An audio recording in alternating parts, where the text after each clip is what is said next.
Ама денеска сакам да зборувам за нешто малку поинаку што мислам дека сите ќе не фати, бидејќи овој муавет сум го водил со неколку луѓе.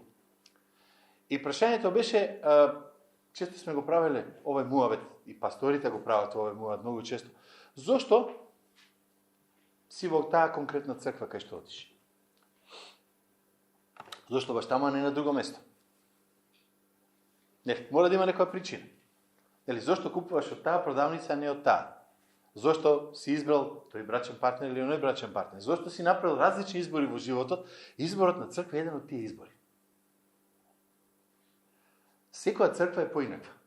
Секоја црква треба да е дел од Божјото царство, секоја црква е дел од Божјото тело, секоја црква има во себе нешто што другата го нема. Секоја е поразлична и обично, по човечки гледано, ние одиме или не привлекува црква или сакаме да бидеме во црква, каде што, како што некој рекол, прво, можеме најмногу да дадеме и најмногу да добиеме. Тоа е првата работа, нели, што нормално очекуваме од црква. И кога кажувам дадеме, не мислам само на, нели, финансии, зборуваме на оно што пак ќе се врзам на Никола, што зборуваше во Неемија, секој да се го заврши својот дел од работата. Така ли, се сеќавате, тоа беше пред 2-3 такво проповеди, кога тој зборуваше. Но второто нешто исто така е дека секоја црква си има некој свој карактер. И ниедна црква не е совршена. Некој рекол на времето, вика, ако најдеш совршена црква, не и се приклучува, ќе ја расипеш. Затоа што ние сме несовршени. Ние сме тие кои реално не се најсовршени луѓе. Сега, црквите најчесто го дефинираат својот карактер од неколку работи. Првата ствар е од карактерот на пасторот. Од начинот на кој пасторот ќе се постави во некоја работа, оној што зборува, што проповеда, како ќе биде, ќе држи ниско, високо ниво, ќе биде по ориентиран према луѓето, поориентиран према теологијата, поориентиран на висока или ниска теологија или било како таму речено. Тоа е едниот начин на кој ќе се добие карактерот. Другата темелна реалност е самиот карактер на црквата, а карактерот на црквата се гледа од животот на црквата. Карактерот на црквата ќе се види од животот на самата црква. Што значи кога зборуваме за живот во црквата? Што се случува? Како се случува? Како изгледа кога некој ќе влезе внатре во црквата? Што ќе му се случи него? Кога ќе излезе? И многу други работи има внатре. Ама прашањето повторно се враќа за мојата, за нашата црква, за било чија црква, каква треба да биде црквата реално, па да се споредиме со репер. Не како ние мислиме дека треба биде црквата. Едно интересно движење има во моментот по светот. Сите имате слушнато за мега цркви, нели? Памтите, нели, мега цркви низ Америка, 15, 18, 20.000 луѓе, не знам си што. Најголемата црква во која јас сум бил за проповедање беше 2 богослужби, една по друга проповедав, имаше по 2500 луѓе. Со сузи бевме во мен. И они рекоа, ова е мала црква во градот, не беше големата црква. Така ми рекоа. Имаше, бев како гост во една црква блиско до Сан Антонио во Тексас, он имаа богослужба 1800 луѓе или колку има на богослужбата. Ми рекоа, ние сме мала црква, таму на 40 км има 11.000 луѓе се собираат секој утро во недела. А ми бе тренд дека тие цркви почна да паѓаат драстично. И почна да пукаат по рабови. Зошто? Затоа што многу нешта што се случува таму беа прекрасни, многу нешта не беа библиски. Беа убави по човечки гледано, ама библиски некако не беа. И сакам да видиме како би требало да изгледа реално црквата според библиските норми и правила, да видиме каде сме ние и многу важно да се поправиме таму кај што не чини. И затоа мора да ги спомнеме тие ствари. И затоа ќе читаме нашиот текст денеска од Ефесијаните 4 глава од 11 до 16 стих.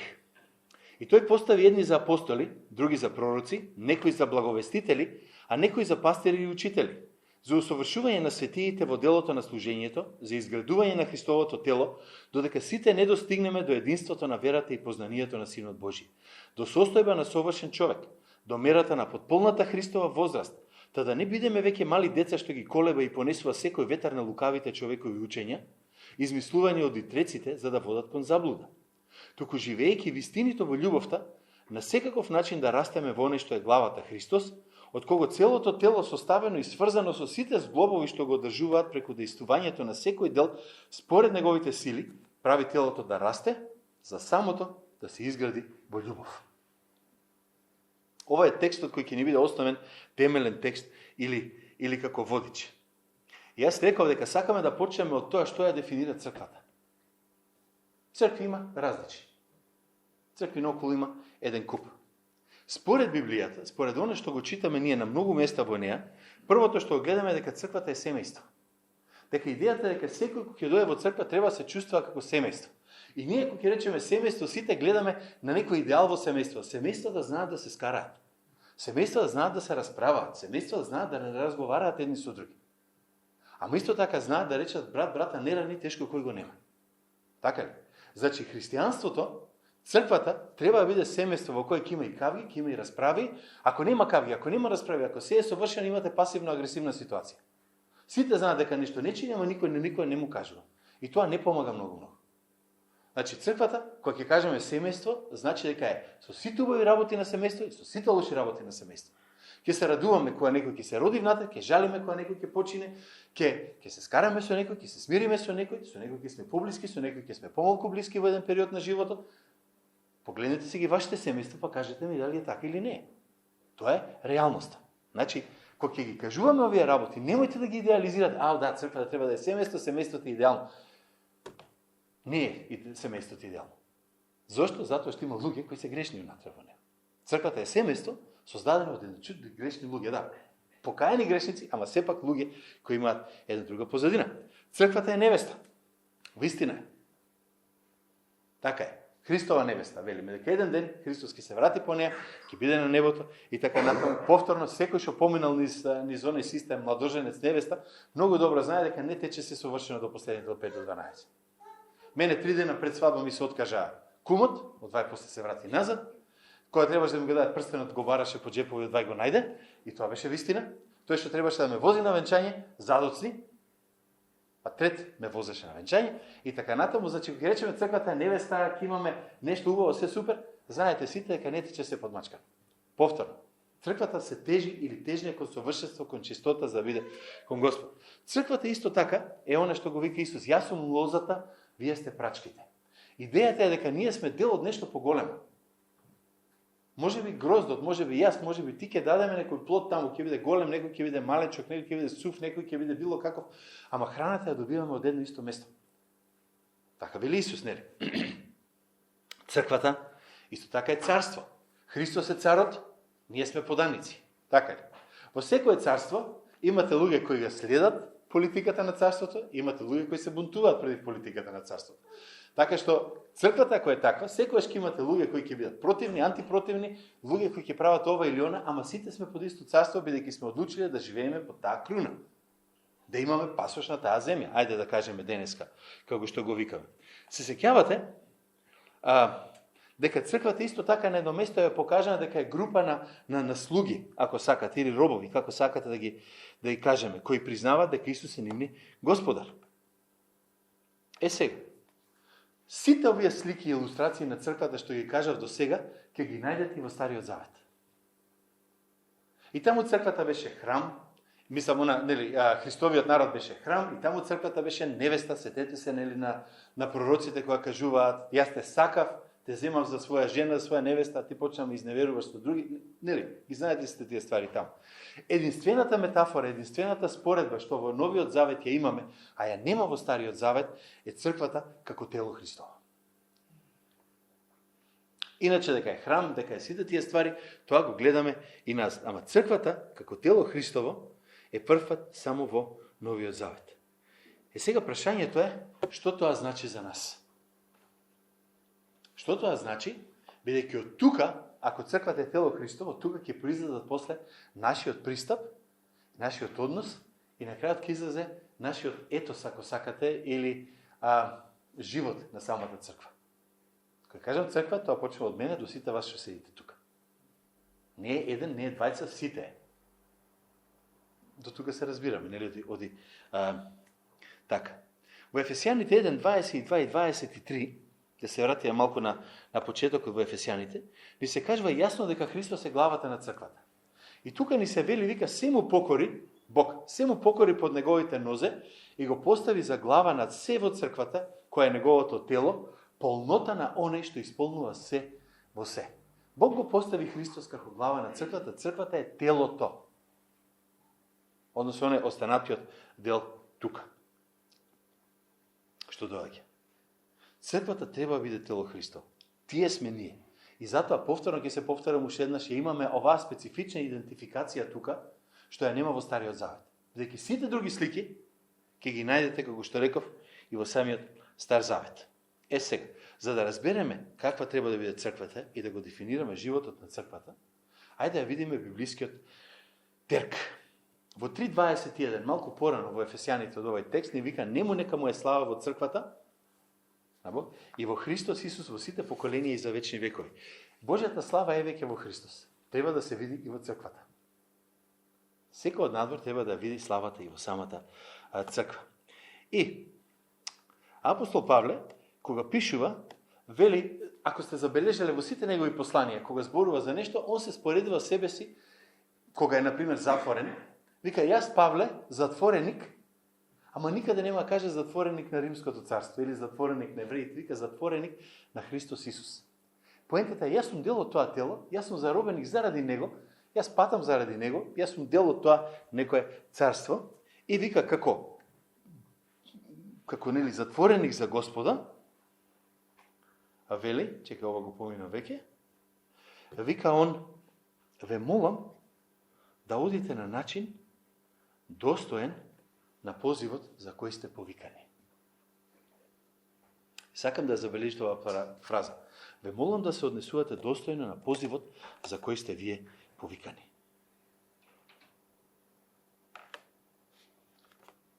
Ти си повикан како дете Божје. Ти си го добил Божиот Свети Дух. Ти си добил вечен живот. Добила, како сакате. Ние не можам добила да вика, малку тешко ќе биде. Ти и јас сме храмови на Светиот Дух. Ти и јас сме дел од телото Христово. И сето ова го имаме уште во првото послание на Ефесјаните, уште во првата глава од Ефесјаните, и тоа значи дека ние мора да бидеме поинакви од светото околу нас. И ова мора го слушаме многу често, и кој ми рече некој мора, јас памтам за мене кога бев на 15-16 години, стално викав: мора само да се умре, ништо друго не се мора. Вистина е, тоа е факт. Ама, ако сакаме да го исполниме заповедта никогаш не вика ако сакаш, заповедта секој пат вика мора да биде вака или онака. Ние не знам какви ќе бидеме. Ние не сме целосно такви какви што треба да бидеме. Ниеден верен човек не е совршен.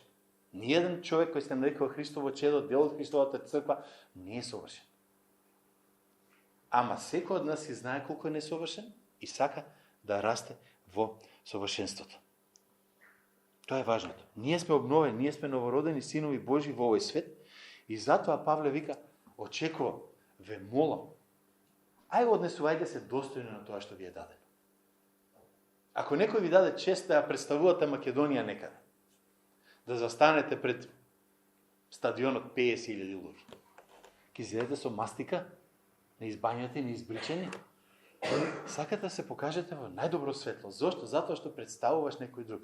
И тука Павле вика: го представаш Господа, го представаш Христовото тело. Биди тоа што треба да си. Помачи се малку, не може само да се појавиш и да мислиш дека секи ти оди како што треба. Како да одиме на тој начин?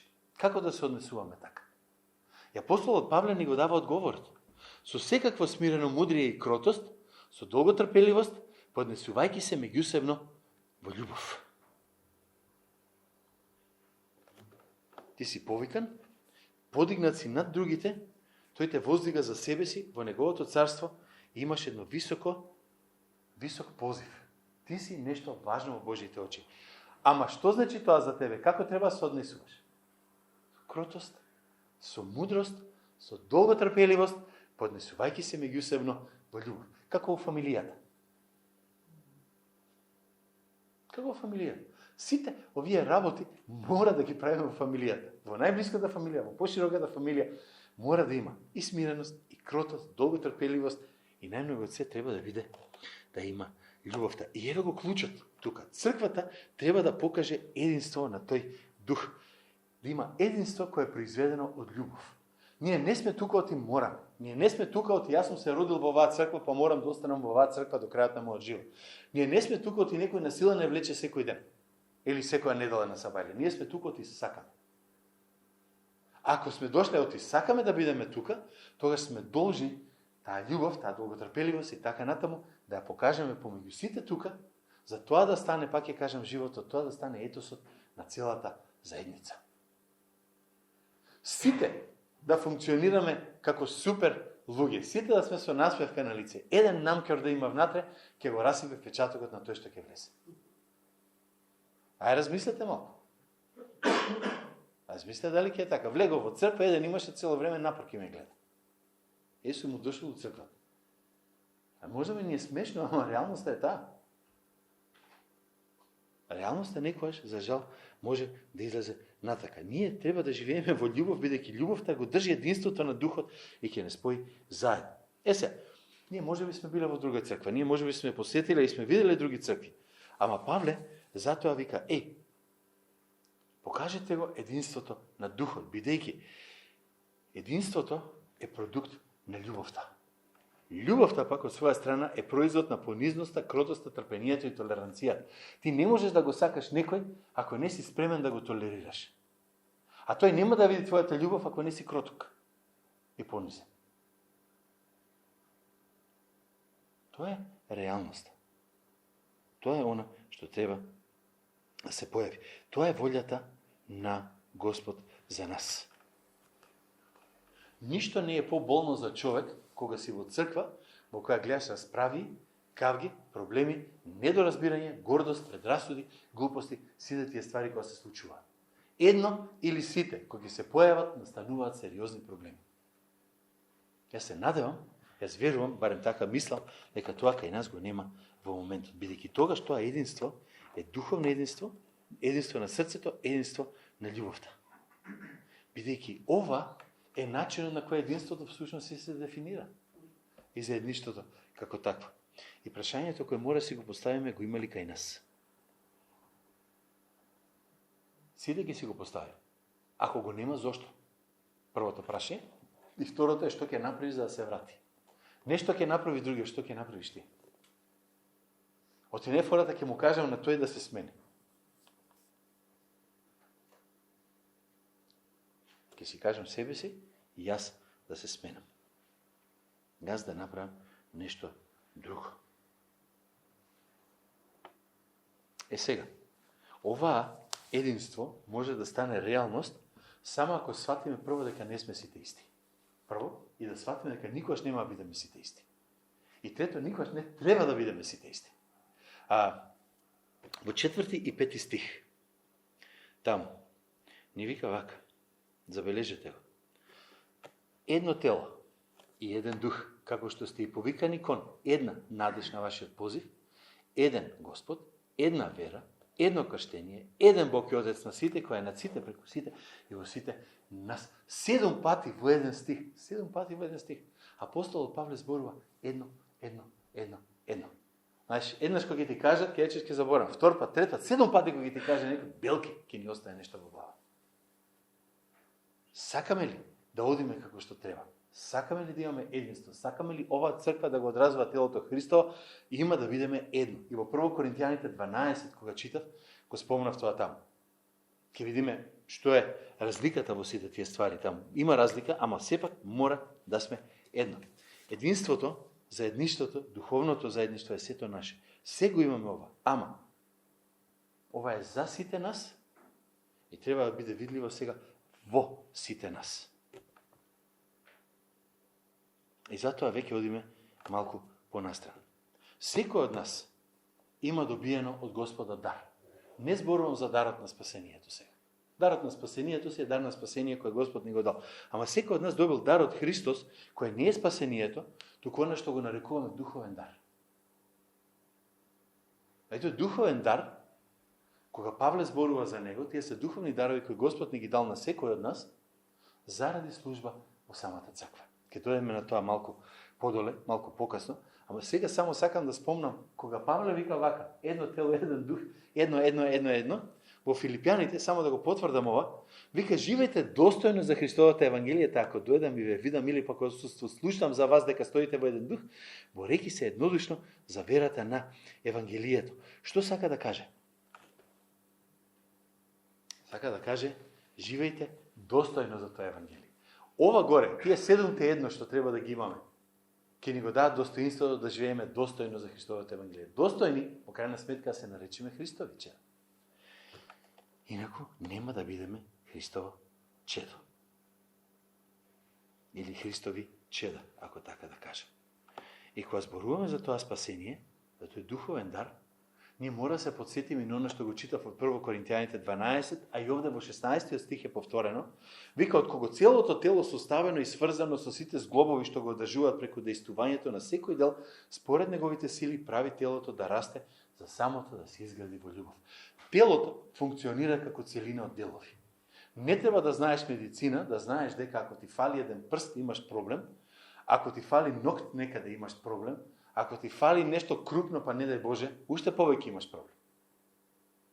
Сите сме свесни за тоа. Целото тело составено, сврзано со сите зглобови што го одржуваат, како преку дејствувањето на секој дел според неговите сили. Ние како тело Христово ќе сме толку силни, толку јаки, толку моќни, колку што е јак, силен, моќен најслабиот дел од нас. Ако во телото, бубрегот има проблем, не знам колку мускули силни да имаш, тешко ќе ти оди. Ако ти попушти колено, не знам колку силни раце да имаш, ќе те видам дали ќе трчаш маратон. Тоа е реалноста. Сака ли не ќе, сега имам проблеми со рамото и знам дека не можам да дигнам таква тежина како што сакам да дигам некој пат. Ама рама не е проблем, што се ќе раздравите се бубрезите. Не знам, окей, ама не можам да завршам одредена функција.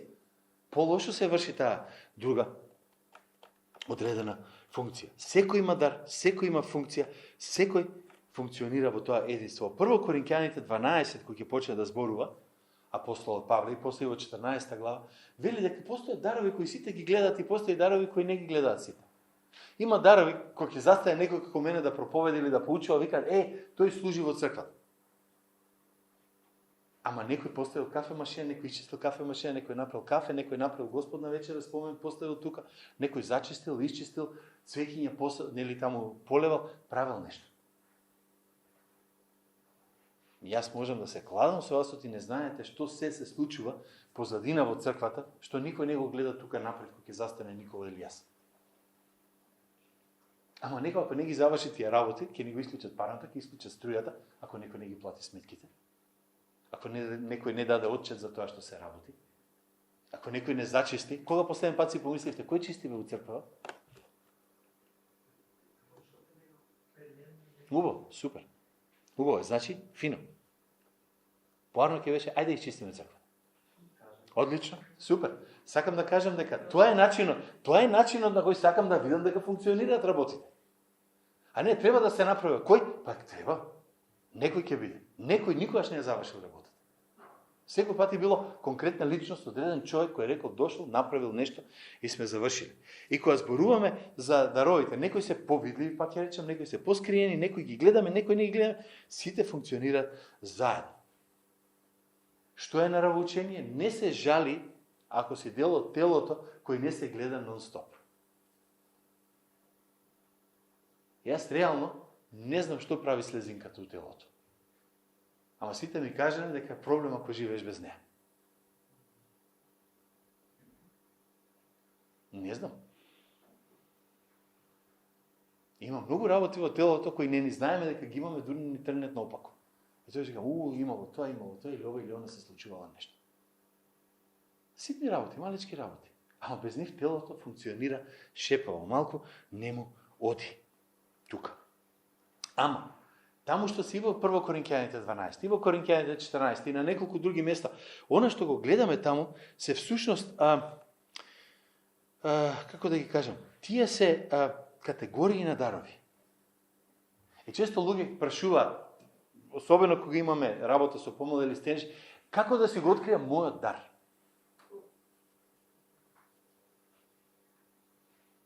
Што сакаш да правиш? Направи го. Па ќе тераме од тука понатака. Читав сега, кога се спремав за ова, едно многу убаво објаснување, бидејќи никој од нас не е индивидуално, има еден дар и ништо повеќе. И некој рекол вака, даровите што Господ ги дава, нели овие духовните дарови се како палета на бои.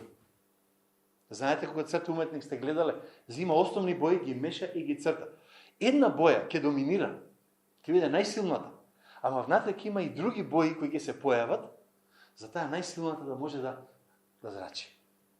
Значи, ако таму вика дека некој има дар на поучување, може да има некој и заедно паралелно дар на давање, може да има дар на организација и уште нешто друго таму. Погледнете ги даровите, ќе ги видите. Не трчајте, јас сакам да го имам дарот кој сите ќе ме гледаат и сите ќе викаат, гледај, свакам участвувам. Сите ние сме мешавина, сите ние сме палета на бои. Која Господ ни ја дал, кај што доминантната ќе си излезе самата.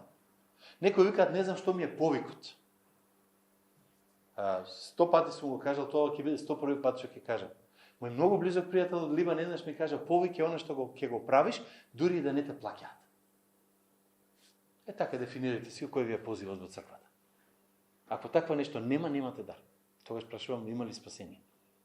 Грубо, сурово, може би, ама тоа е вистината. Ти ќе бидеш ти. Ти си имаш уникатна функција, уникатна дело, уникатен начин што можеш да направиш. Искористи го, дај го за Господ. Може да ќе те видат, може да нема да те видат. Ама без вас, без тие луѓе, нема да функционираат работи. Нема да функционираат. Едноставно. И некогаш никој нема да знае што сте направили. Не планирав, ама ќе кажам тука еден пример на наша блиска пријателка пред многу години, 95-та година, Сузана и јас бевме во Ирска, некој од вас ме чуле, бев во една црква и некој ни каже, вика Павле, јас се молам за вашата работа во Македонија, јас многу се молам за работата помеѓу деца во Македонија, јас се молам секоја школа во Македонија да ги отвори вратите за евангелието. Фала многу, нели? Што ќе каже? Фала ти, нели? Свака част, вера, тоа нема шанса да се случи, не? 98 година, повторно бевме во Ирска. Истата жена во истата црква. Јас се молам Господ да ви даде да ги отвори вратите, да влезете во сите школи во Македонија. Океј, фала многу, сестро, продолжи, моли се, нек ти биде по верата, нели? Јас немам таква вера, ти тере, нели, супер. Сега не кажувам дека немам вера, нели, фала ти многу. Жената почина на крајот на 98 година. Вини Бел се викаше. Ја спомнам многу често. 99 година се случи Косовската криза. Сеќавате? Од 99 година до 2004 година во Македонија по Божја благодат поделивме 455-6 божикни пакетчиња буквално на сите основци во Македонија. И сите добија книга и сите добија можност да го чујат евангелието. За 5 години. Тоа беше резултат на молитвата на една жена за која никој во Македонија не ни знае. Такви има многу и кај нас во црквата. Што никој никогаш нема да знае како она што тие го направиле влијаело на растежот на оваа црква, ама Господ знае и Господ наградува. И затоа тоа пак логичното прашање, што правиш ти?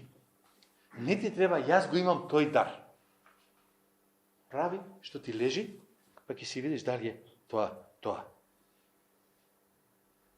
И повторно ќе прашам, ќе опоставам прашањето малку поинако. Не е само јас можам да правам ова или она. Што е она што ќе го направиш во црквата, што ќе го изгради братот и сестрата, што ќе му помогне на телото да стане почврсто? Доди натаму. Апостолите и пророците беа основата.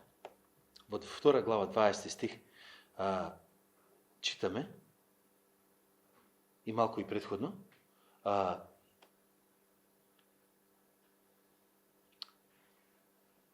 Ајде се вратам малку. Дарот сме го добиле од Христос. Како сме го добиле дарот преку Христос? Ајде да го објаснам тоа. Во 8 стих, може бегло го поминавте, ама вика таму, затоа е речено, издигајки се на височина, плен и плен, и им даде дарови на луѓето. А што значи се издигна, ако не тоа дека тој претходно слезе во најдолните места на земјата?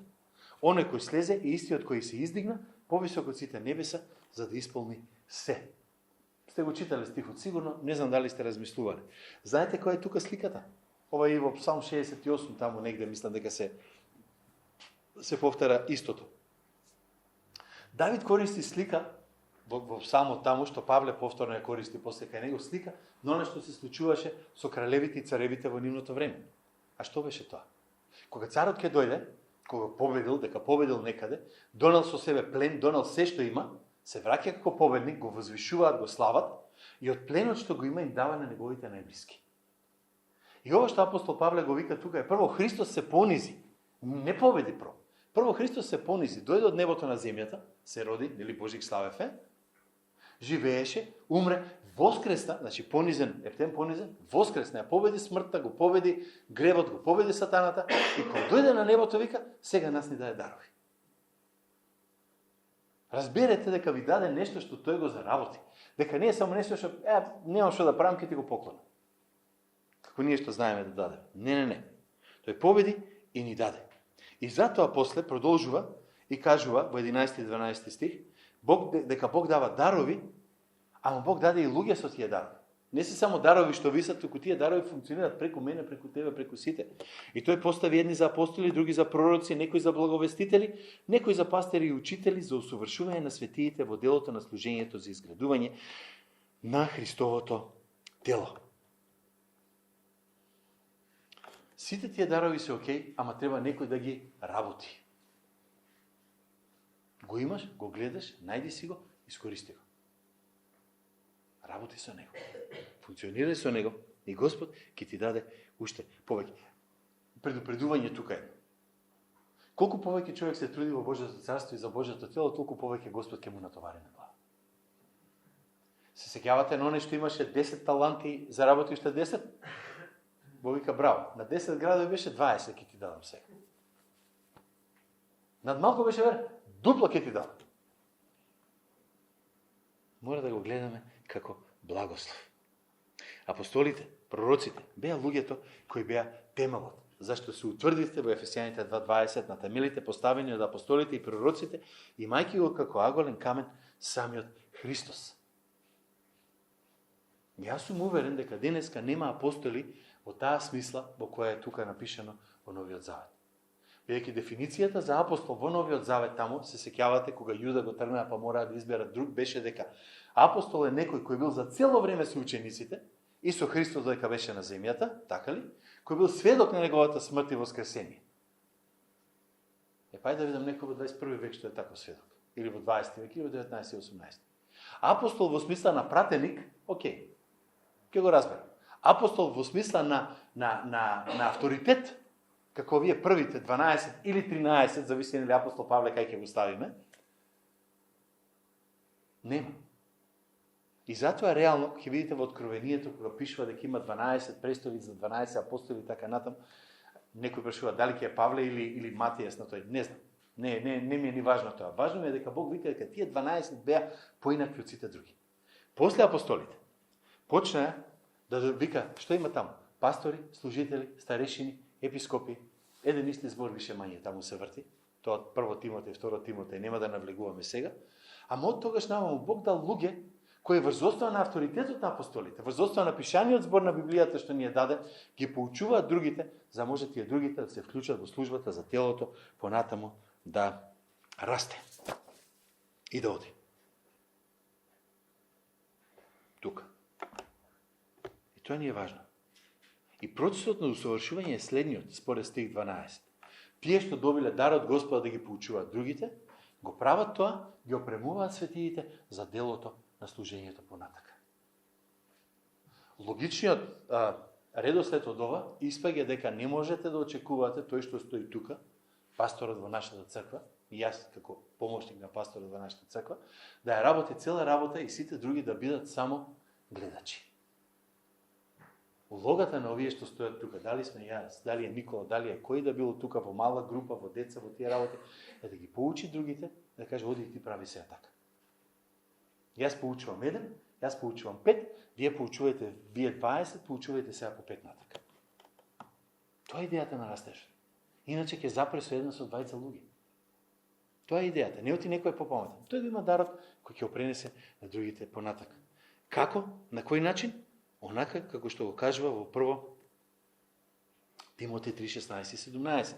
Целото писмо е полезно, боговдахновено, полезно за поука, разобличување, поправање и за поучување во праведноста.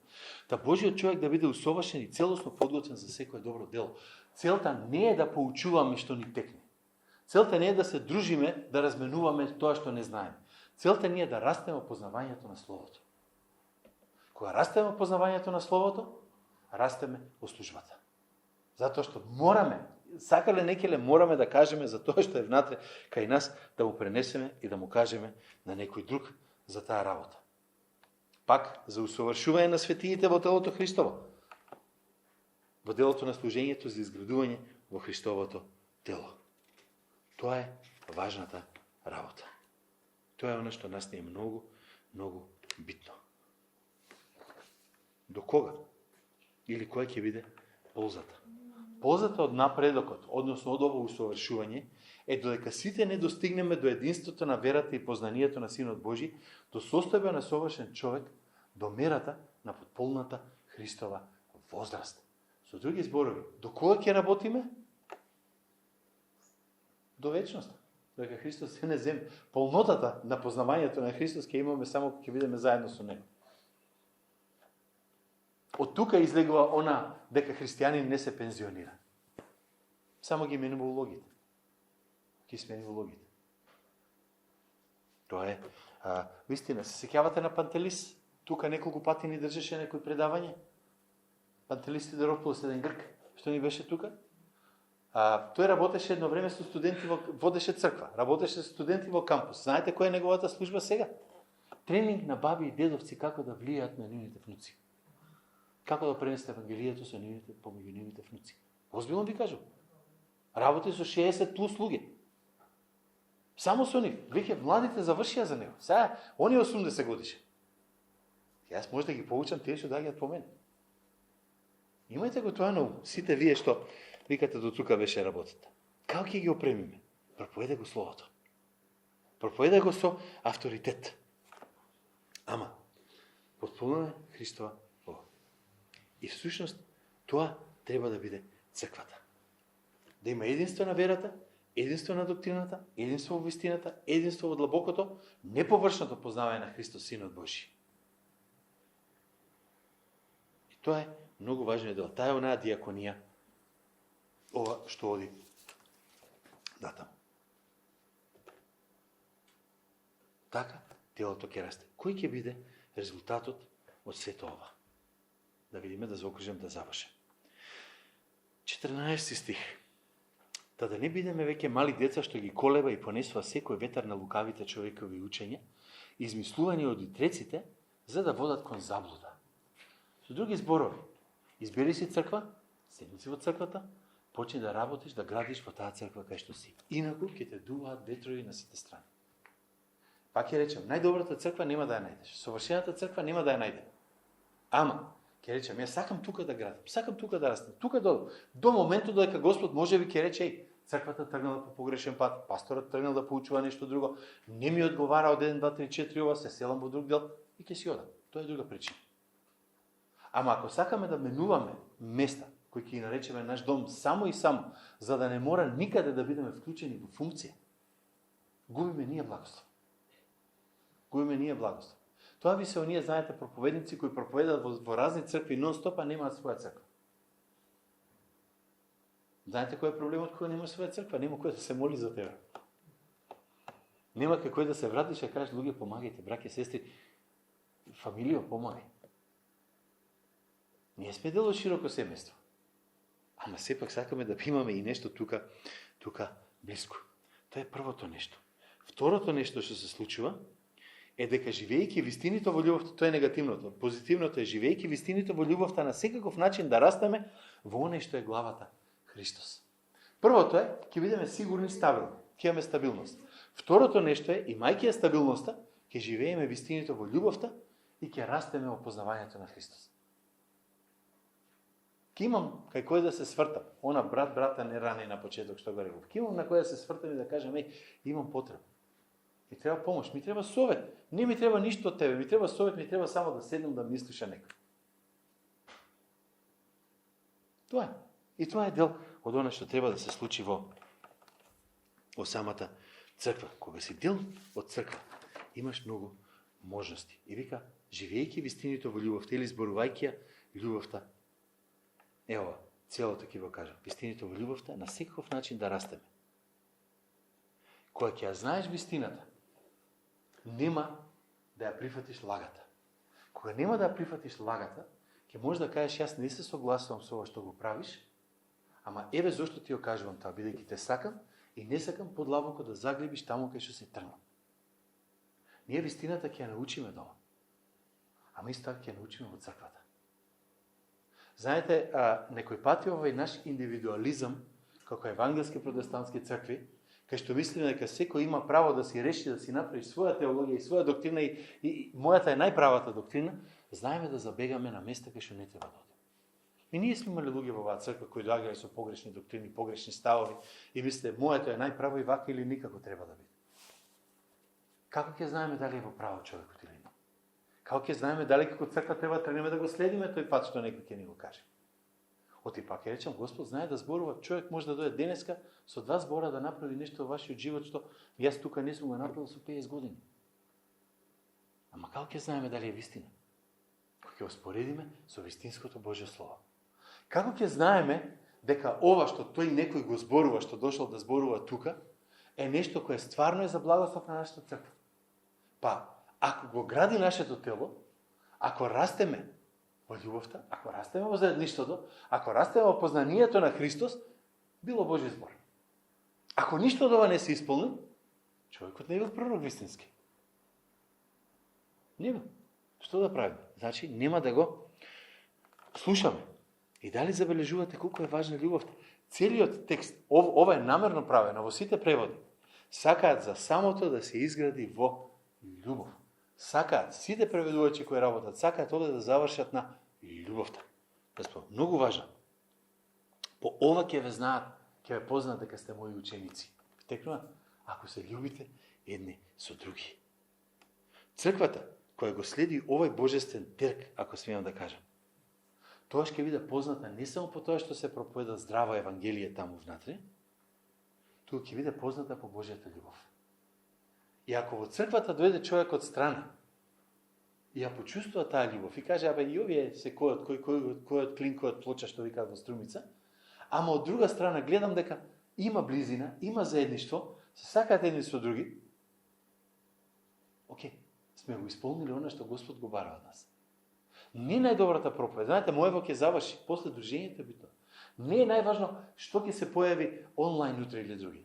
Важно е како човекот, кој ќе дојде нов човек, ќе перципира што јас и ти правим. Покажуваме љубов? Не покажуваме љубов. Не гледаат дека функционираме како тело или не гледаат дека функционираме како организација во која некој вика ти правиш тоа и сите други доле само викаат разумем и те рад. Тоа ли е функцијата? Така ли функционираме? Или функционираме како тело? Знаете кај се гледа тоа? Тоа се гледа, кога ќе видиш потреба, ако можеш исполни. Кога ќе видиш дека нешто фали, направи го. Паднало штрафче, земи го, дигни го. Кога така функционираме дома, домот функционира. Кога така функционираме во црквата, црквата функционира и оди напред. Црквата не е тоа што е. Евангелска соборна црква не е тоа што е само заради тие што стојат тука и проповедаат. Туку заради тоа што во црквата има мажи и жени кои го следат Христос, кои растат во познавањето на Христос, и тогаш другите може да кажат, окей, гледам дека има нешто тука и затоа сакам да бидеме заедно. Тогаш ќе бидеме сигурни дека нема да пуштиме лажни доктрини. Пак ќе речам, не е проблем да дискутираме ние за мислење. Прашањето е кое ќе биде мислењето кое ќе не води, и тоа мора да биде засновано на Библијата. И тоа не на моето или твоето тумачење на Библијата. Без седнеме како Библијата сама себе се тумачи за тие важни, битни работи. И тогаш, кога ќе знаеме да разликуваме што е правилно, што е погрешно, или кога веќе знаеме да разликуваме правилно од погрешно, тогаш следното ќе биде да ја зборуваме вистината со љубов. Затоа зборував пред некое време, нели, и онлайн ги има тие проповеди, и тогаш ќе не карактеризира љубовта, како што и Христос го карактеризираше љубовта. И јас би сакал искрено Бог да даде таа љубов да биде видлива во нашите црква. Таа да биде она кој ќе го привлече човекот. Да, она што се случува тука е важно, ама поважно е она што се случува во сите нас. И пак ќе се вратам. Може да имам супер мускули, ако немам нозе да ме однесат кај што треба, ништо не сум постигнал. Нека Бог не благослови и ни даде стварно мудрост за ова. Амин.